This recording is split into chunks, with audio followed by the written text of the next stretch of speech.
Sa nakaraang video natin ay natapos tayo ng bigyan ng bulaklak si Nolan ni Aisha bagamat ayaw niya ito tanggapin subalit nang magsalita si Aisha na ang kanilang kasalukuyang Lady Angel na si Shaika ay pupunta na sa kanilang Panginoon ay laking gulat ni Duo kahit na isang bata lamang ang nagsabi noon. At ang kanya pang ikinagulat ay gayong siya na daw ang susunod na kanilang anghel. Sa pagpapatuloy ng ating kwento, mula sa lugar na ito kung saan makikita mula sa itaas na bahagi na may gumagawa ng pagbubutas. Maya-maya pa ay dahan-dahan ng tumatagos, at nang tuluyan ng ito ay mawasak gayong ang gumagawa pala nito ay walang iba kung hindi si Duo. Hindi naman niya lubos maisip na ang pamana raw ng mga katutubo ay itatago dito sa pinakailalim ng kanilang lungsod sa hindi malamang dahilan. At sa kanyang pagbaba sakto rin naman na ang kanyang binabaan ay ang mismong pangunahing pasukan ng templo. Hindi na si Duo nag-atubili na pasukin ang templo at sa kanyang pagkapasok ay natagpuan niya rito sa loob ang ilang mga rebulto na marahil ito ay ang mga dating anghel ng lungsod. At habang siya ay lumalakad palapit sa pinakapusod ng templo pumasok naman sa kanyang isip ang mga nasabi ni Aisha na ang farewell ceremony para kay Shaika ay gaganapin sa loob ng 3 araw na darating sa simbahang ito gayong ang reputasyon daw ni Duo sa mga susunod na kandidato ng anghel ay napakahusay upang siyang pumalit sa kanyang posisyon. Dagdag ni Aisha na ang bawat Lord Angel ay isasakripisyo ang kanilang katawan kapag umabot sila ng 17 taong gulang upang maging liwanag ng Holy Spirit Flame at pagpalain ang Shasha bago umakyat sa langit upang maglingkod naman sa Panginoon. Tungkol naman sa napiling isa ay magmana ng mga kapangyarihan ng anghel sa abo at maging susunod na Lord Angel sa kanabanggit rin ni Granny na sa sandaling lumaki na raw ako ay magagawa kung maging isang anghel tulad ni Sister Shaika upang protektahan ang Shaha. Hindi naman gayon kasiya siya ito para kay Duo dahil sa nang kanyang makita ang aklat ay mataray na nagsalita si Nolan na kung ano ang Panginoon at kung ano ang anghel para ilagay ito ng simple ay hindi ba ito upang magsakripisyo ng isang tao. Gayon pa man para malaman kung ano ba ang lihim nilapitan na niya ang aklat at pagkatapos pinatakan niya ito ng kanyang sariling dugo paraan upang alisin ang kandado nito. At nang kanya na itong binabasa, umaasa si Nolan na may makukuha siyang anumang impormasyon o kahit anong clue na makatutulong kay Shaika. Hanggang sa maya-maya pa medyo kanyang ikinagulat ang kanyang nabasa na nilalaman ng aklat gayong ito raw kaya ang mystical art deviation na nag-iwan ng malaking tanong sa kanyang kaisipan. Ngunit mabilis na nalipat ang eksena mula sa pagpapakita ng isang dragon puppeteer na ito nakapansin-pansinang may laman ang kanyang bibig na isang nilalang. Gayon nga natuklasan natin na sa loob ng bunganga ng dragon ay naririto si Shaika. Subalit paglipas ng ilang sandali ay bigla na lang itong sumabog na tiyak iyon ay kagagawan ni Shaika. Dahil matapos ang pangyayaring iyon ay nakalabas na rin siya sa bunganga ng dragon puppeteer. At sa kanya namang pagbalik hindi niya sukat akalain na kanyang matatagpuan si Nolan Duo na kung saan nakahuli ito ng ilang mga palko na kanyang iginapos gamit ang sutla habang sinasabihan ang isa na magsabi na ito ng totoo. Nakita rin naman siya ni Nolan at nakangiting tinawag siya nito. Ayon kay Shaika agad niyang binanggit kay Duo na kanya nang naubos ang mga dragon sabay niya na rin kinamusta ang sitwasyon dito sa panig ni Nolan. Sumagot si Duo na wala namang naging problema gayong nadakip niya na rin ang mga nagko-control sa mga dragon puppeteer. Habang nagpapahinga naglabas si Shaika ng pagkain na at inalok si Nolan na hindi rin naman tinanggihan ito ng dalaga. Ngunit gayong marahil hilaw ang pagkain na kanyang ibinigay kay Duo inunahan na niyang ipaliwanag at humingi ng paumanhin dahil sa hindi raw sila maaaring magsimulan ng apoy gayong malapit lamang sila sa kuta ng mga kalaban. Wala naman ito kaso kay Nolan bagkus iniba na lang niya ang kanilang usapan na mabuti na lang at hindi sila gayon nahirapan sa kakatapos nilang pakikipagsagupaan. Dahil medyo nangangamba si Duo dito kay Shaika gayong hindi pa naman siya lubusang gumagaling. At sa mga oras na ito ay hindi batid ni Shaika na ang kanyang ilong ay nagdurugo hanggang sa matapos niyang kagatin ang kanyang pagkain at sa pagtingin niya rito napansin niya rin na nagkaroon ng ilang bahid ng dugo ang kanyang kamay sanhi ng kanyang inner injury. Subalit nang napansin ni Duo ang bahid ng dugo mabilis naman na umalis si Shaika gayunpaman kanyang ipinaliwanag na ito naman ay isa lamang maliit na pinsala na walang dapat ikabahala itong si Nolan. At pagkatapos inutusan niya ang dalaga na dalahin na lang ang mga kanilang hostage sa kanilang kuta at siya na lang daw ang baalang humarap sa mga kalaban ngunit iginigiit ni Nolan na gusto rin niyang sumama. Tumutol naman siya sa nais ni Nolan gayong wala na raw silang oras na natitira kaya mas mainam na sumunod na lang ito sa kanya ngunit hindi pa nakasasagot si Alan ay nagpaabot na ito ng kanyang pasasalamat upang sa gayon ay hindi na siya makatanggi pa. At mabilis na ring umalis bagamat sinikap ni Duo na siya ay tawagin ngunit hindi na ito tumugon pa bagkus tuluyan na niyang iniwan si Nolan. At nang tuluyan nang nakaalis si Shaika naisip naman ni Nolan na kung wala na ba talaga raw silang oras sabay inilabas ang isang papel.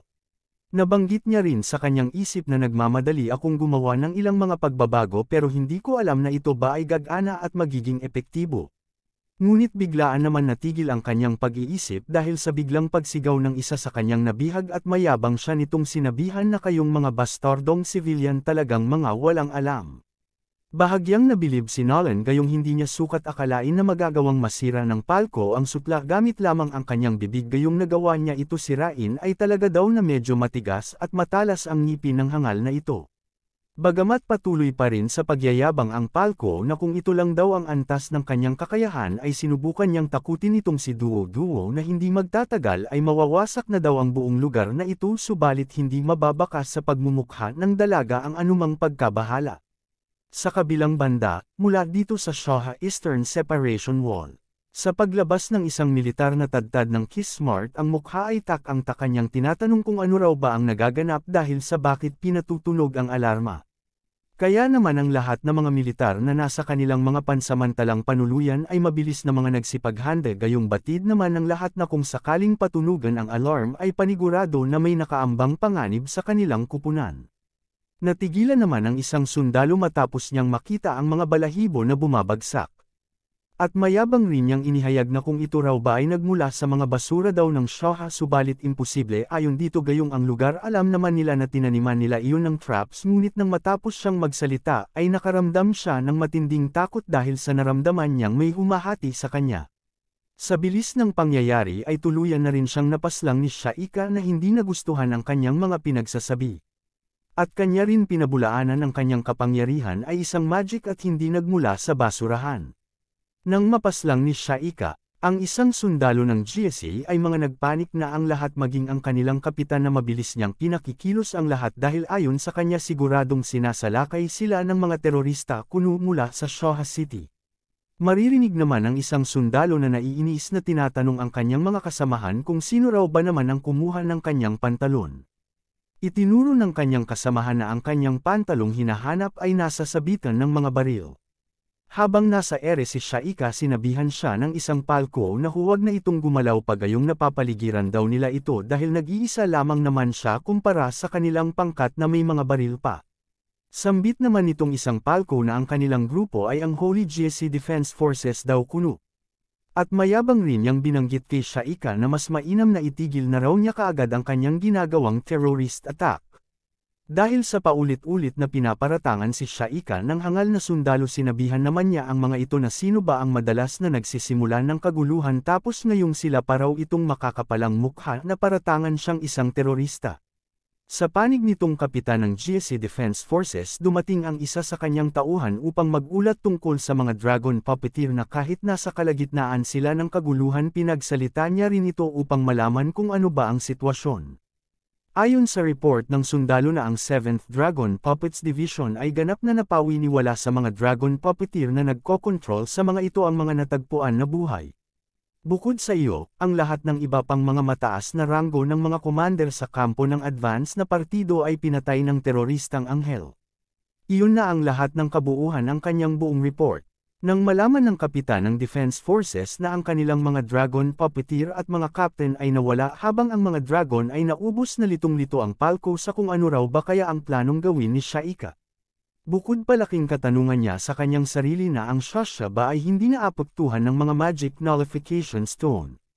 Kaya nakutubo niya na marahil ba ito ay ang maalamat na anghel na pamana. Gayunpaman sa halip na magpatalo sa takot pinangunahan niya ang lahat ng kanyang mga tauhan at kanyang sinabihan ang mga ito na huwag matakot bagkus umatake dahil nakasisiguro daw siya na hindi magtatagal ay manghihina na rin itong si Shaika gayong ginamit na niya ang kanyang lahat ng lakas para sa nullification stone.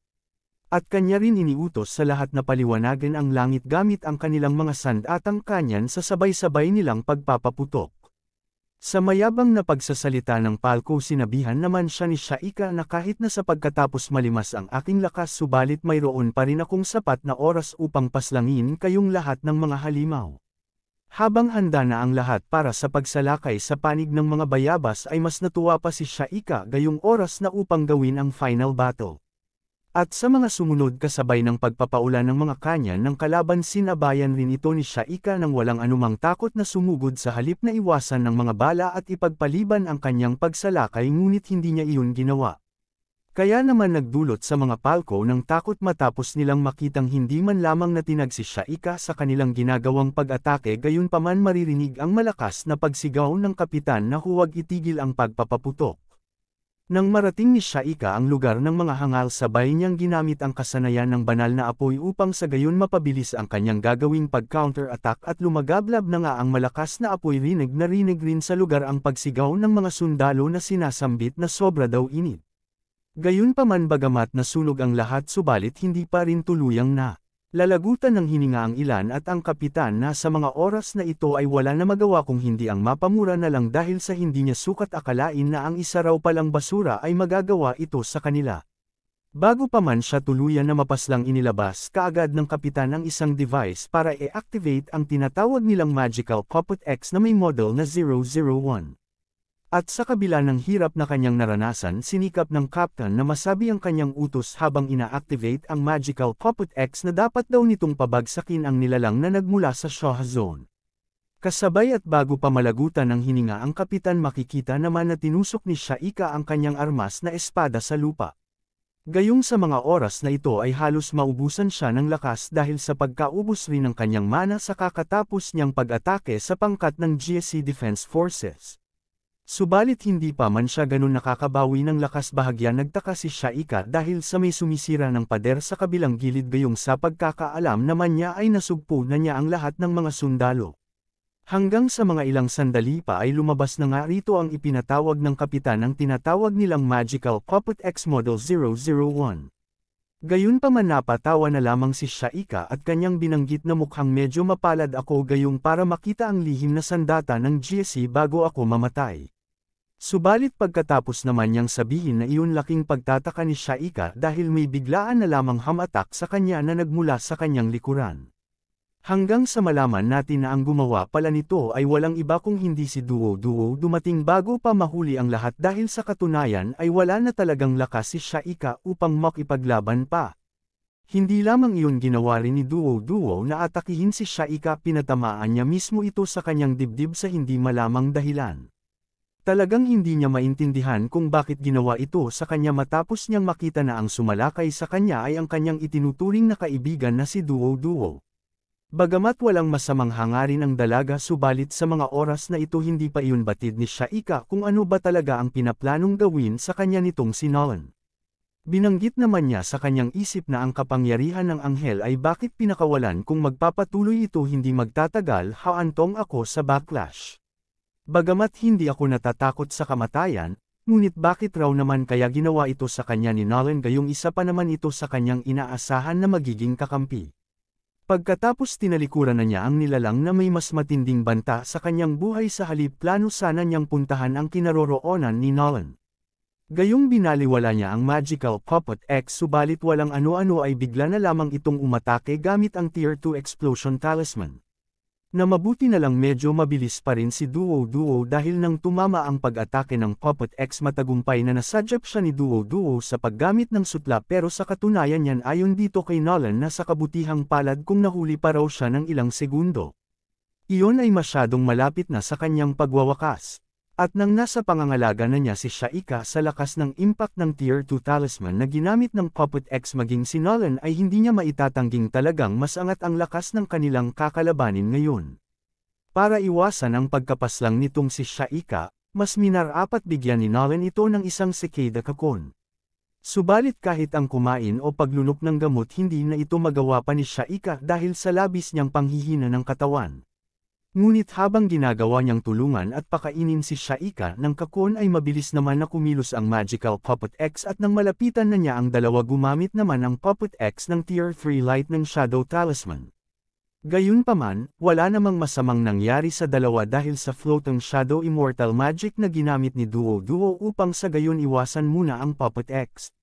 Ngunit kung magpapatuloy ang ganito ayon kay Nolan hindi rin niya ito matatagalan kaya naman dahil sa hindi magawang lumunok si Shaika kinagat na niya ang kakun at pagkatapos isinubo gamit mismo ang kanyang bibig para lamang mabigyan si Shaika ng hindi lamang sa pagliligtas ng kanyang buhay kung hindi ang ibalik ang naubos nitong lakas. Bago nito bumalik muna ang kaganapan 3 araw ang nakalipas, kung saan ang araw na pinasok ni Nolan Duo ang templo na nasa pinakamalalim na bahagi ng Shoha City. Nang makita niya ang isang pahina ng aklat na naglalaman ng ilang mga impormasyon sa kutob ni Nolan marahil ito ang nasabing pamana para sa mga anghel.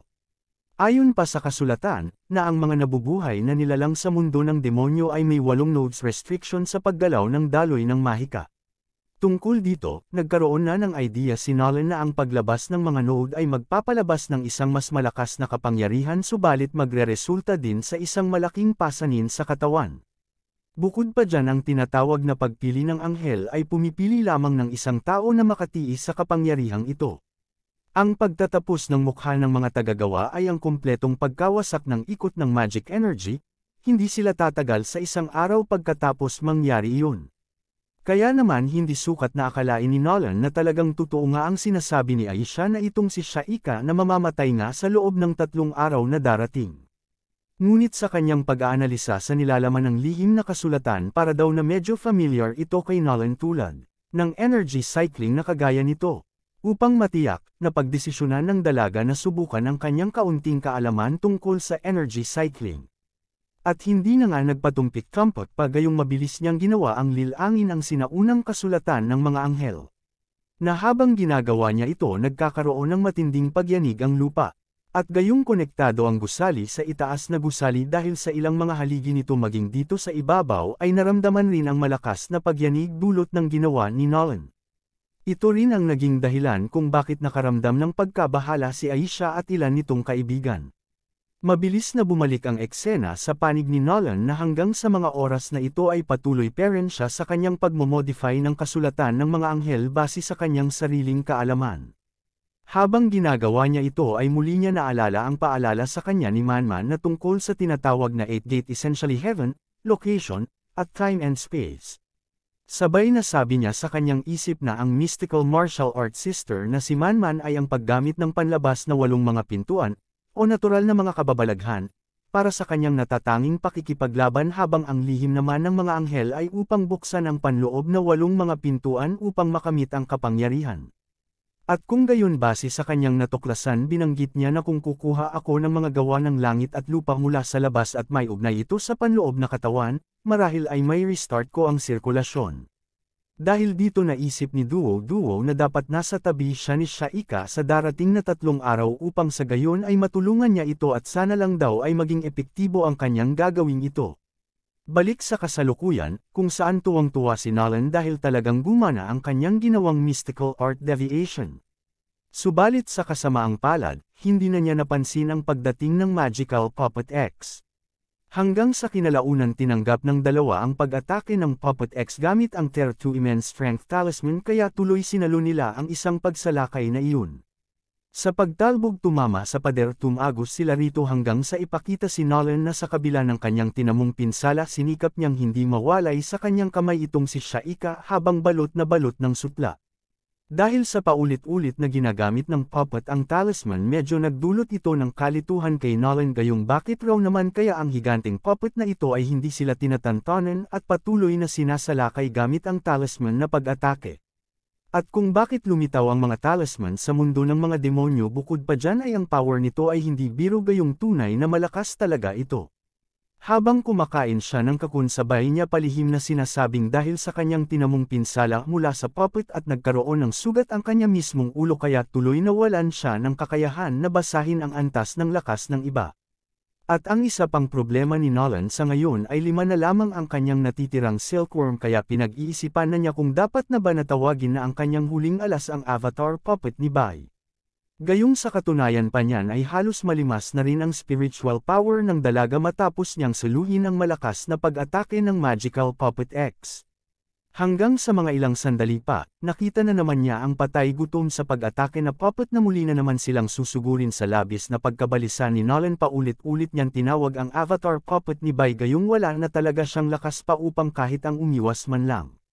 Subalit walang nagpapakita na Little Bai gayong nakalimutan siguro ni Nolan na isang beses lamang niya iyong pwede na ipatawag base sa huling habilin sa kanya ng kanyang Master Bai. At gayong walang lumabas na puppet ni Bai. Nagbaka sakali na lamang si Nolan na tawagin si Shaika at umaasa na may magagawa ito. At sa mga sumunod na sandali naganap ang napakalakas na pagsabog sanhi ng ginawa na pag-atake ng Magical Puppet X. Magkagayunpaman sa kabutihang palad natapos na ang proseso ni Shaika sa kanyang muling pagkabuhay sa tulong ng silkworm na ipinakain sa kanya ni Duo-Duo at gayong nagawa niyang iligtas si Nolan. Duo-Duo niyabangan niya ito na sa kabutihang palad raw ay nagawa niya ito sa tamang oras habang si Nolan naman ay gayon din ang naging reaksyon na sa kabutihang palad rin daw ay sa tamang oras nagawa niyang i-revive itong si Shaika. Sabay tawa matapos niyang masabi iyon. Ayon dito kay Shaika hindi niya maiwasan na matuwa matapos niyang matanggap ang kapangyarihan na ibinigay ni Duo-Duo ngayon dahil tunay na malakas ito gayong punong-puno na raw siya ngayon ng enerhiya. Nakangiti na sumagot si Nolan at kanyang binanggit na sinabi ko na sa iyo ang tungkol dito na ito ay isang immortal magic. At ito ang pangunahing talento ng aking martial arts sister na tinatawag na mystical arts of divination.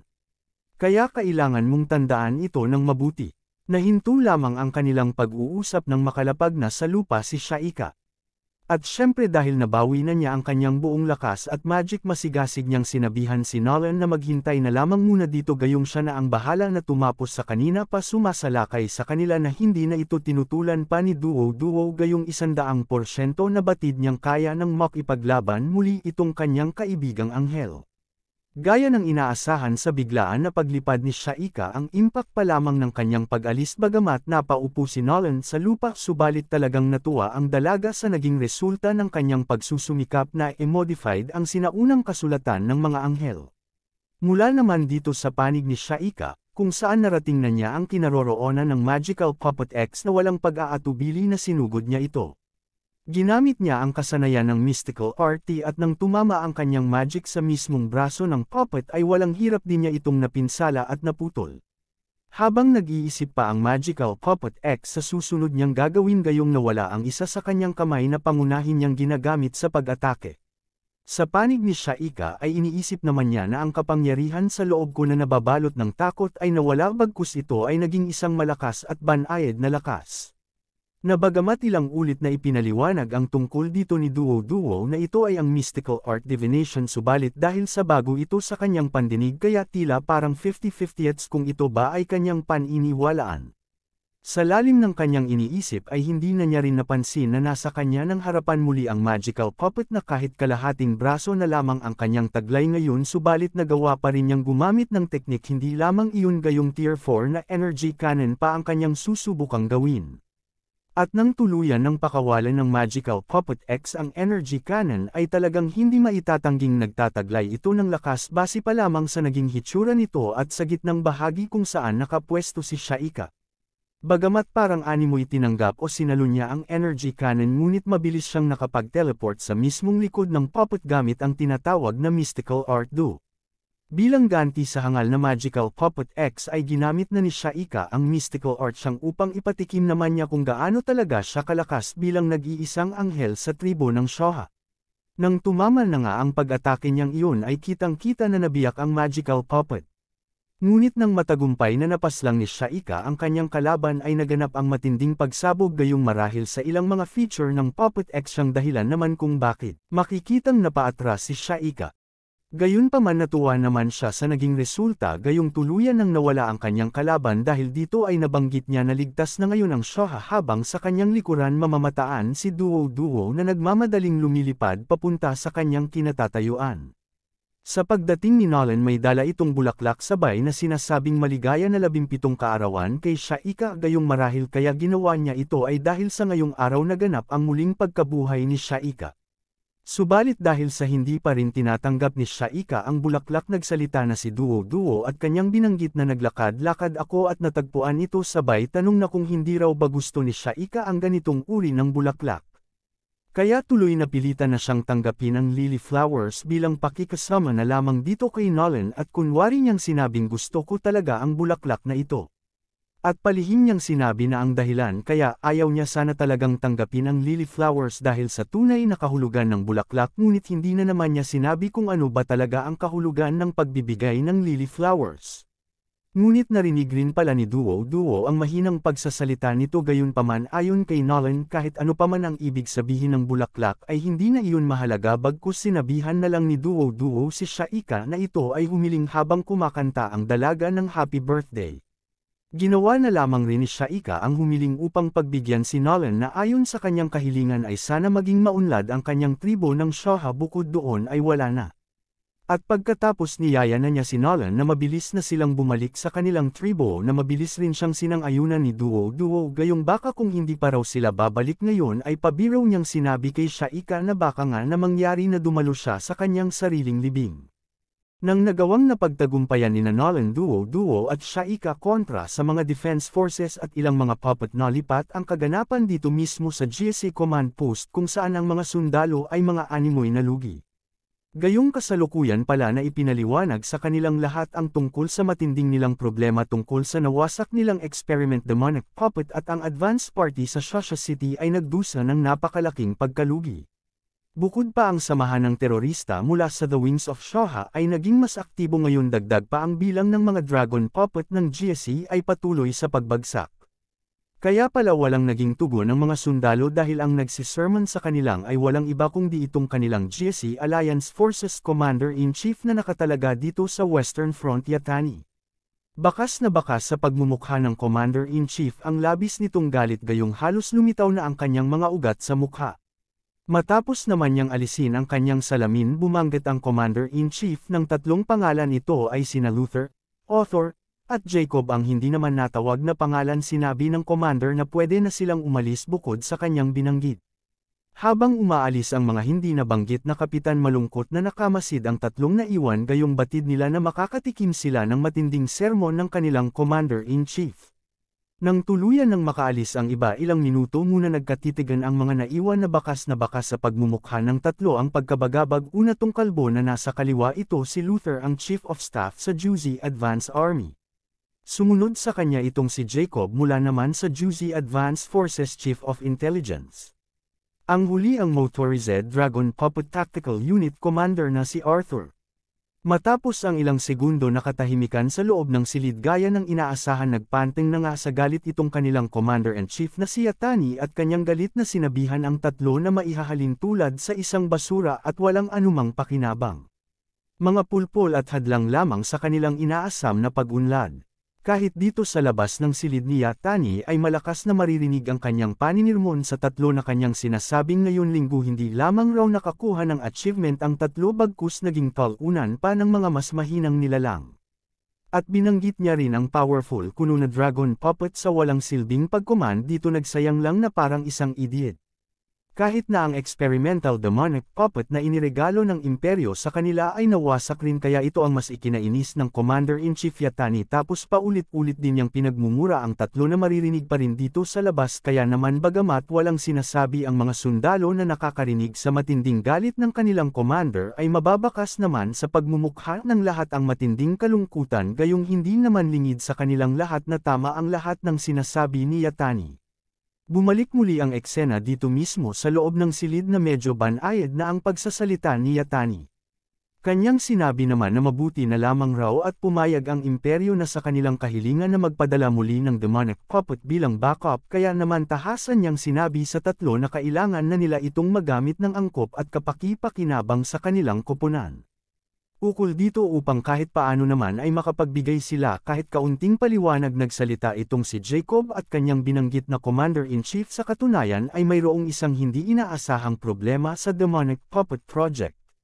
Natatakot ako na magiging napakahirap para sa imperyo na magpadala sa amin ng mas maraming backup habang itong si Arthur ay napatungo na lang matapos magsalita si Jacob.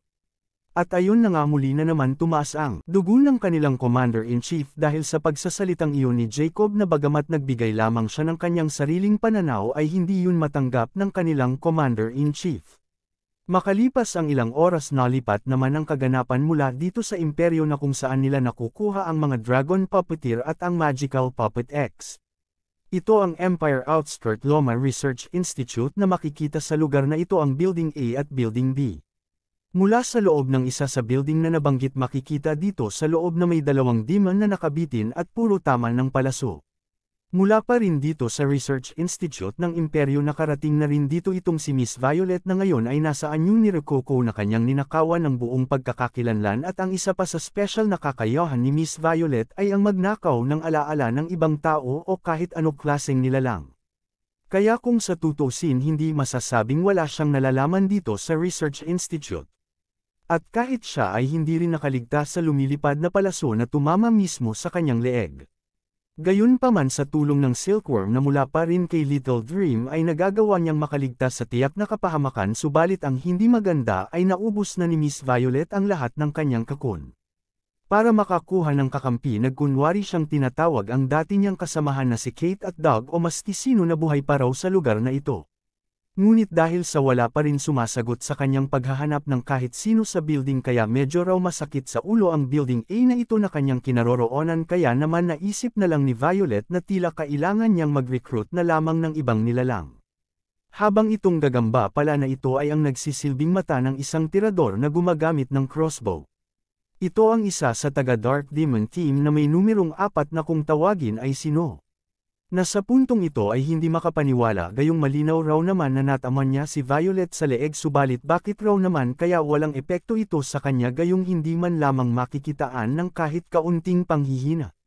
Gayunpaman isinang tabi na lamang niya ang kanyang natuklasan sa halip mas mainam na kalimutan ito gayong kahit ano pa man raw ay ang pangunahing misyon niya dito ay upang maantala ang pag-unlad ng mga demonic puppet. Kung sakasali naman na kanyang makamit ang tagumpay, ang lahat ng mga pagkamatay na ito ay hindi magiging walang kabuluhan. At ayon sa kanyang pagkakaalam na malinaw na sinasabi ng impormasyon na si Rococo ay isang upper-rank demon researcher kaya tuloy gayong hindi biro ang kanyang kakaharapin ay sana naman daw hindi siya malasin sa kanyang misyon na ito. At napadasal na siya sa kanilang demon lord na sana ay mag-abayan siya at makauwi ng ligtas. Subalit lingid sa kanyang kaalaman ginamitan na ni Miss Violet ang isang walang buhay na nilalang na nasa kanyang likuran na ito ay kanyang pinagalaw gamit ang kanyang sariling soul power. Na walang iba pala ito kundi si Kate na napaslang sa nakaraan nilang laban sa disyerto ng mga halimaw sa ginawa naman na pagsigaw ni Kate ay labis ang gulat ni Nugayong malinaw naman na wala na ito buhay subalit ngayon ay biglaan na lamang itong tumindig habang sumisigaw. Sa ginawang bitag na iyon ni Miss Violet matapos niyang marinig ang pagsigaw rin ng tirador ay nabunyag na sa kanyang ang kanina pa sa kanya palihim na tumitira gamit ang crossbow. Natuklasan rin niya na ito pala ay nagtatago sa top floor ng gusali at pagkatapos pinagalaw rin niya ang isang walang buhay na katawan. At nang ito ay bumagsak sa harapan ng tirador ay napaupo ang hangal sa labis niyang pagkabigla. Dahil sa resurrection ng mga namatay kaya ayon dito sa tirador ito ay isang target na walang paraan na masupo. At takot rin niyang sinasabing ano raw bang klaseng mundo ang lugar na ito sabay niyang isinisigaw ang paghingi ng tulong sa kahit sinong naririto. Base sa naging reaksyon ng hangal na mamamatay tao ay natakot sa sitwasyong ito na lampas sa kanyang pag-unawa. Ito ay kasing talino bilang isang meatball sa isang pares ng mga chopstick sa panahon ng isang hotpot na humihingi ng awa. Nang makarating na dito si Miss Violet bagamat nasa kanya na itong harapan subalit hindi man lamang maramdaman ng tirador na may ibang tao malapit sa kanya gayong gumamit si Violet ng hidden technique. Nagsalita rin si Violet na kahit na mapunit mo pa ang iyong lalamunan sa kakasigaw dito ay walang sino man na makapagliligtas sa iyo matapos mong mapaslang ang lahat ng narito. Sa ilang sandali pa nagpakita na rin siya sa tirador para sabihin dito na hindi mo ba alam na nagdusa ako dahil sa pagkalugi sa oras na ito kaya paano mo ako ngayon mababayaran. Habang itong mamamaslang ay nanginginig ang kanyang boses habang sinasabing ang kakaibang mahika na ito at ang ganitong paraan ng pagsasalita. Kaya kutob niya na itong kanyang kaharap ngayon ay si Rococo gayong tinanong niya si Miss Violet kung tama ang kanyang hula. Bukod pa tinanong rin niya na kung si Violet o saan yun nito na si Rococo na kung siya raw ba ay nagmula sa kaharian ng paglililang. Na hindi na rin itinanggi ni Miss Violet na siya ay nagmula sa kaharian ng cultivation dahil dito bibigyan raw niya ng gantimpala ang tirador gayong papaslangan niya ito ng walang nararamdamang sakit. Ngunit sa halip na magmakaawa na iligtas ang kanyang buhay bagkus mayabang pa niyang pinaratangan si Miss Violet na ito ay isang evil cultivator at kanya rin mariin na tinututulan na huwag daw gagawing nakawin ang kanyang kaluluwa. Gayong kaya pala niya nabanggit ang salitang iyon dahil sa kanyang naalala ang sinabi sa kanya ng kanyang boss na ang mga demonyo mula sa kaharian ng paglilinang ay alam nila ang ipinagbabawal na mahika ng pag-usisa sa kaluluwa. Iyon rin ay maituturing na isang pagpapahirap na mas masahol pa kaysa sa kamatayan. Ngunit dahil sa masyado ng madaldal ang tirador hindi na tumyupad si Miss Violet sa kanyang ipinangako dahil inutusan si Kate na paghiwalayin ang braso nito na siyang ang ginawa ng walang buhay na si Kate. Sa bilis ng pangyayari ay halos mapaiyak na lang si Nu habang pinagmamasdan ang kalahati na lang niyang braso. At hindi na rin pinatagal ni Violet ang kanyang paghihirap gayong tinuluyan na rin niya ito gamit pa rin ang pag-uutos kay Kate. Pinuri naman niya itong si Kate gayong maganda raw ang kanyang ginawa at bumaba na rin si Violet gayong nawala na ang kanina pa pamapanas sa kanya. Hanggang sa ilang sandali napansin niya na rin ang isang bagay na nasa kamay ng taga-Dark Demon Team. Nang nasa kanya na mismong harapan ang bagay na hawak ni Nu ay dahan-dahan niya rin itong nakikilala. At kung hindi siya nagkakamali marahil raw ba ito ay ang tinatawag na Soulbreaking Talisman. Napatawa na lang si Violet dahil sa kanyang natuklasang ito na makakuha ng higit pa at mas kawili-wili na bagay. Bukod pa binanggit niya rin na hindi ko inaasahan na ito ay kasangkot sa aking dating tahanan. Habang kinukuha naman niya ang kaluluwa ng napaslang na tirador sabay niyang sinabing sana ay hindi raw siya madismaya sa kanyang matutuklasan dito. At nang kanya nang umpisahan ng pag-uusisa sa alaala ni Nu nagsimula ito sa pagpapakita ng kamay ng kanilang boss na inilabas ang dalawang numbers na 4 at 1. Ayon sa kanilang boss ito ang dalawang misyon na iniatas ng dalawang pangunahing kliyente ikaw na may number 1 pupunta ka sa minahan ng Southern Abyss at ikaw naman na may number 4 ay pupunta ka sa Demon Institute ng pananaliksik ng Imperyo. Mahigpit rin na ibinili ng kanilang boss na dapat pareho kayong makumplito ang misyon. Sumagot itong nakaharap ni Miss Violet na si number 4 na oo boss. Titiyakin ko na ang kliyente ay masiyahan. At sumagot lamang ang number 1 na si Crow na kanyang nauunawaan ang kanyang misyon. Habang naglalakad ang dalawa nagkwento si Crow kay Nu at kanyang binanggit na nakipag-usap na ako sa ating boss na sa oras na matapos at makumplito ang misyon na ito ay aalis na ako sa ating koponan para umuwi na lamang sa aking sariling tahanan. Sumagot si Nu na may pagkagalit at kanya rin binati si Crow sa maganda nitong plano. Dagdag pa niya na iyon ay talagang mahusay ngunit ako ay kailangan ko ng 5 o higit pang mga misyon upang iwanan ko na rin ang koponan. Tinanong rin niya na ano ang pinaplano mo Mr. Crow na gawin pagkatapos mo na makauwi sa inyo. Tugon ni Crow matapos kong makabalik, nais ko na lamang na maging isang panadero gayong ang saving na mayroon tayo ngayon ay sapat na para sa atin na tumagal sa kalahati ng ating buhay. Dahil sa sinabing iyon ni Crow ay biglang nag-blush on ang pisngi ni Nu at kanyang nilinaw kung talaga bang para sa kanilang dalawa ang planong iyon ni Crow at mabilis naman na sumagot ito sa babaeng tirador na ito ay talagang para sa iyo. Bukod pa may nakahanda na rin pala na singsing itong si Mr. Crow na kanya na rin ibinigay kay Nu at sa oras na matapos na daw niya ang kanyang misyon. Na kung sakaling magawa niya raw ang kanyang trabaho nang mas mabilis tutulungan niya na rin si Nu na tapusin ang kanyang misyon upang sa gayon ay makauwi na sila at makapagpakasal na rin sa lalong madaling panahon. Subalit sa kasamaang palad ay dito na magwawakas ang kanilang mga pinapangarap matapos na wakasan ni Miss Violet si number 4. At nang sumang-ayon si Nu sa binabalak na iyon ni Crow ay dito na rin natapos ang nakalap na impormasyon ni Miss Violet sa kaluluwa ni Nu. Balik sa kasalukuyan, napansin ni Violet ang singsing sa gitnang bahagi ng Soulbreaking Talisman. At kanya na rin naunawaan na iyon pala ang dahilan na may isang boss na humiling ng pabor sa magkabilang partido. Isa pa ang imperyo ba ay may isang mahalagang agreement sa minahan na nasa Abyss. Hindi nakakagulat na sila ay naging bulag ang mga mata sa seryosong panloob na labanan.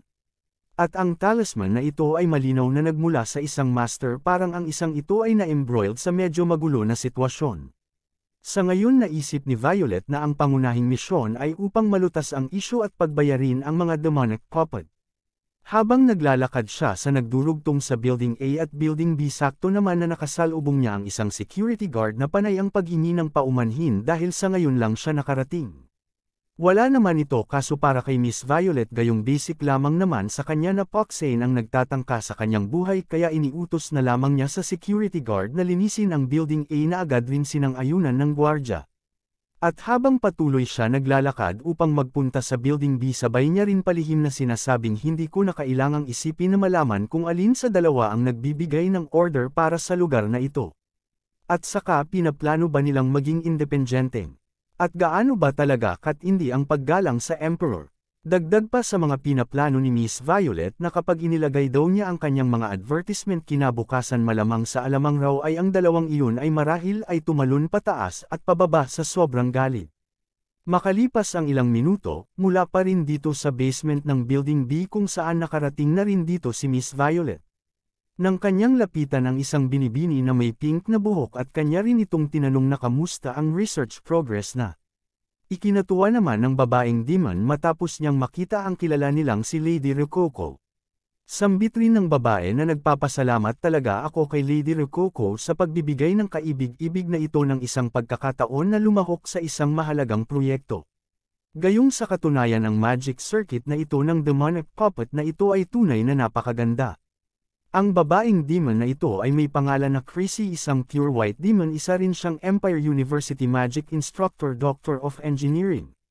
Base sa mga alaala ng tunay na Rococo na kung paano siya makipag-usap sa mga kakilala nito at pagkukunwari niyang binanggit na sinabi mo na ito ng 100 beses. Bukod pa ay hindi na kailangang pasalamatan pa ako gayong tinitingnan ko ang mga kakayahan kapag nagpapatakbo ng mga bagay sa paligid dito. At muli niya tinanong na kumusta ang pag-unlad. Hanggang sa tuluyan nang ipakita ang isang magical puppet X na siyang matinding kalaban sa panig ni Nolan Duo. Sumagot ang babaeng researcher, pinakiusapan niya si Miss Violet na mangyaring tingnan ang kanyang project. Ang problema sa baterya ng demonic puppet ay nalutas na at tungkol naman sa oras ng pakikipaglaban nito ay nadagdagan ng 3 araw. At pinakamagandang balita daw ay maaari na itong i-mass produce. Matapos niyang masabi ang lahat ng impormasyon ay tuwang-tuwa si Miss Violet, kanya pang hinawakan sa ulo itong si Chrissy at panay ang kanyang papuri dito sa babaeng demon na siya raw kuno ang pinakamahusay sa lahat at siya rin daw ang pinakamaswerteng bituin ni Violet. Sa labis-labis na papuri na ibinigay ni Miss Violet ay labis rin naman na natuwa itong si Chrissy. Habang itong si Miss Violet naman ay syempre masaya rin gayong sa kanyang kaisipan ay sinasabi niyang sa wakas ngayon ay mayroon na akong sariling personal asset. Abangan sa susunod nating video, ang muli na namang pagtatagpo ng ating bida at ng kanyang bossing na si Chief Maid Sufang na kung saan para na namang asot pusa ang dalawa nang sila ay magpanagpo.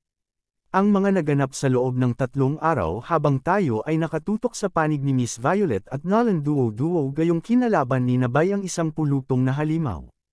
Ang pagdating ni Lucy dito sa minahan kung paano nila malalaman ang sitwasyon. Hanggang sa biglaan na lamang atakihin ni Melt ang sinasakyan nilang airship. Kung paano siswertihin si David matapos siyang ihagis ng ating bida sa mismong kinatatayuan ng babaeng kanyang gustong-gusto na si Lucy. Ang paulit-ulit na pagtawag ni Bai sa kanyang system subalit nagpapaabot lamang ito sa kanya na ito ay kasalukuyang nag-a-update. Hanggang sa biglaan na lamang siyang hatakin ni Sufang na wala rin magawa ang ating bida gayong bukod sa hindi niya mapakinabangan sa mga oras na ito ang kanyang system ay hindi rin epektibo ang paggamit niya ng talisman dito kay Sufang. At makalipas naman ang ilang oras natapos na ang kanyang system sa pag-update at lumabas na mismo ang kanyang system na nag-anyong isang magandang babae. Gayong hindi nakikita ni Sufang ang babaeng system ni Bai, inakala tuloy niya na ang ating bida ay nagdadrama gayong nagsasalita ito ng mag-isa. At sa susunod rin nating video, makakalaban ni Bai ang kasintahan ng babaeng tirador na si Crow. Kung paano magpapakitang gilas itong si David sa babaeng kanyang ninanais na bagamat nagtagumpay nga siya ngunit naubos ang lahat ng kanyang mana kaya naman bandang huli wala rin siyang napala sa kanyang pagpapakitang gilas.